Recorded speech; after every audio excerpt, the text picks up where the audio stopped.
Hello, my name is L.N. Passmore. Welcome to the Greater Lehigh Valley Writers Group series of readings. I will read an excerpt from my novel, Wayward Wulves Beware, Book 1 of the Eye of the Wolf series, published by Star Tunnel Press. Wayward Wulves weaves Celtic myth and mountain lore into a tartan of greed and treachery, courage and sacrifice. Wolves and fair ones, their fairy allies, defend Eden-like Lisna Fair against the corruption wrought by human necromancers. From on high, Sky Wolf warns the birth of Anel and Akir's eagerly awaited cubs portends imminent danger. Indeed, sons Kalor and Sansi's arrival throws their pack and Lisna Fair into turmoil. Chapter 1, Warning from Afar, Sky Wolf sees all. The stars sang their light upon Lisna Fair as gale winds carried a lone wolf's cry across the frozen land. He cried two names, Anel, Akir. Akir's spine stiffened. The high wolf choked down a response. Rib-sucking hunger had focused his attention on binding prey. An intruder wolf made a difficult hunt dangerous. He sniffed the gust that lashed the fur on his back, checking for scents and calculating the weather. Winter's icy grip continued through a starving time of relentless snows. Layer upon silent layer had killed off all but the strongest quarry. When Akir's pack grumbled each time a deer or fox escaped their jaws, he told them, the life of a wolf, eat snow. Doing the same, he shared their pain. An unknown wolf's howl near their territory at Leklundi meant Akir couldn't long dismiss a deadly challenge to his command.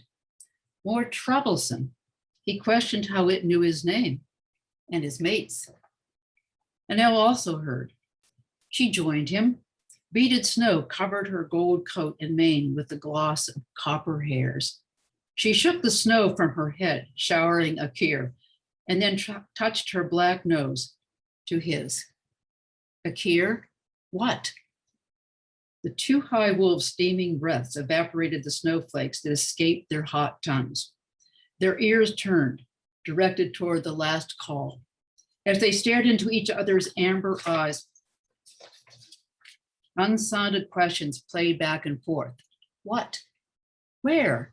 Keeper wolf? Answer? Akir's black-rimmed eyes shone within a mask, white below and tawny above, reaching from snout's tip to the top of his head and black-tipped ears. His fur, the cover of the curling bark of the downy birch along the riverbanks, bristled. He bared his fangs. That cue taken, Anel joined her mate in a warning howl, guttural and shrill. The rest of the pack joined in from a nearby site of a stripped, half-buried deer carcass.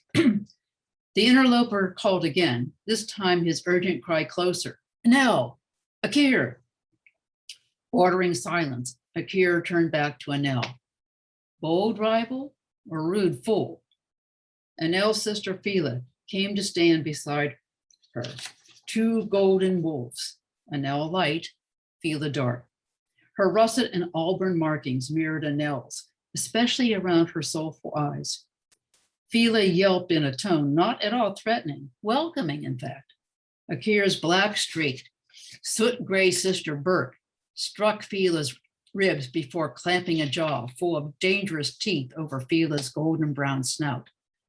Bert took care not to draw blood, but stifled any further sound from Fila. Having proved her dominance, Bert looked to Akir for approval. He ignored his sister. Fila's flecked tail drooped, but her eyes, focused on Anel, remained defiant. The strange wolf cried their names a third time. The high wolves debated. Threat? Warning? Akir's tail thrashed, but his rumbling gut urged pursuing food, not a fight. Forget him. We need to find deer. Bert's head bobbed. Fila licked her bruised lips and stared at her sister. We can't ignore a wolf who may be a keeper, and Burke always agrees with Akir. Nell turned to Akir. But if it's a keeper wolf with lore needful to know, we must answer. Akir breathed deeply, pulling 100 scents from the night air. Searching the spring sky, he judged the month of the ash tree to be about half gone. Soon light and dark would share the day as equals. Then, eating the dark, light would grow in strength. Winter's stranglehold must soon fail. His mind made up, Akir ordered the pack's immediate trek north. We leave Lake Lundy. Deer head north towards the waters of Loch Alina, and I seek deer. More determined than a scavenging raven, the lone wolf had sought Anel and Akir for 5 days and nights. Close by the western bank of River Mevelina, and at least a half-day's run from Loch Lundy, he picked up signs of their pack. Though his spirit remained keen, his tired body rebelled. He needed help. He shook snow and ice balls from his thick ivory fur. In the cover of the flurry, he transformed, fur changing to bare skin, 4 legs to 2. Standing erect, the former wolf beat his slender-fingered hands upon newly formed arms. After stretching, he let out a piercing whistle and waited.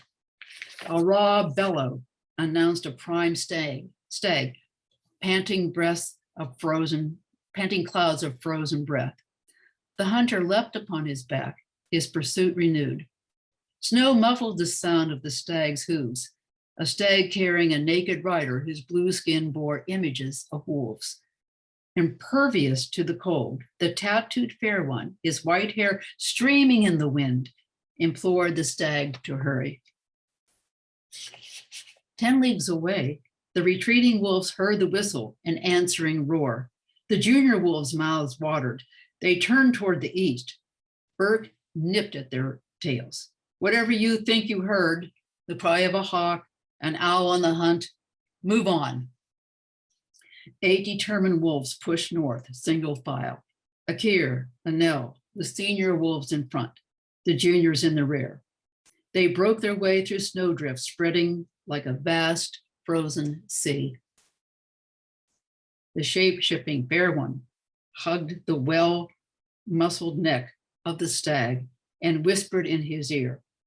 As if the very wolves they chased were hot on his tail, the stag raced at a much faster pace than his rider and fair wolf body had managed after days on the hunt. With each leap, they lifted ever higher into the night sky. When the stars twinkled through the stag's royal rack, it seemed a celestial tree hung with lights. Where wind had whipped away snow from pine-topped undergrowth, the wolf's scent lingered. The stag's body trembled, but the fair one's knees pressed its side, urging greater speed. At last, the blue rider relaxed and called a halt to the stag's labors. He laid a warm hand on his quivering shoulder. Accept my thanks, hot-blooded stag. You saved me running many a mile on this bitter, chill night. My task demands all my strength and wits. He looked up to the wolf star, his guide for so many miles. Go in peace, loyal friend, and may you find your way safely home to your herd. The fair one dismounted with a handspring into a high twisting vault over the antlers, changing back into wolf in midair. His heart raced. He felt the light of the wolf star wash over him in waves, singing in his inner ear. He listened and gave thanks. His nose twitched. He knew he was close to the pack. Thank you for attending. Check out our other sessions at the Easton Book Festival.